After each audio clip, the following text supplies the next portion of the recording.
જય શ્રી કૃષ્ણ, જય ગૌ માતા। કોંજળી ગામને આંગણે મહાયજ્ઞ થવાનો છે। એપ્રિલ મહિનાની 29, 30 અને મે મહિનાની 1 તારીખ એટલે કે વૈશાખ સુદ 13, 14 અને પૂનમ આ 3 દિવસ મહાયજ્ઞ થાય।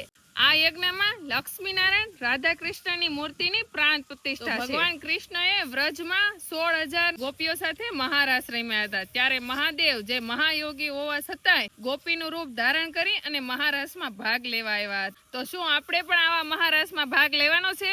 તો 30 તારીખની સાંજે થવાનો છે મહારાસ। તો કોંજળી ગામની બધી જ બહેનો અને દીકરીઓને આ મહારાસ લેવાનો છે। તો આ મહારાસમાં ઝીમી કાપડા અને આપણા જૂના પહેરવેશમાં લેવાનો છે મહારાસ। તો આ મહારાસમાં જરૂર ને જરૂર આવજો। અને જો તમારે આ મહારાસ લેવો હોય તો સ્ક્રીન ઉપર નંબર આવશે, એ નંબરમાં સંપર્ક કરી અને ખાસ નામ નોંધાવવાનું ભૂલતા નહીં। તો તમામ કોંજળી ગામની બહેનો અને દીકરીઓ જે પણ દેશ પ્રદેશમાં રહેતી હોય બધાયને ભાવભર્યું આમંત્રણ છે અને બધાય મહારાસ લેવા પધારજો। તો આ મહારાસમાં ભાગ લેવા માટે સ્ક્રીન ઉપર નંબર આવશે, તો નામ જરૂરથી નોંધાવી લેવું।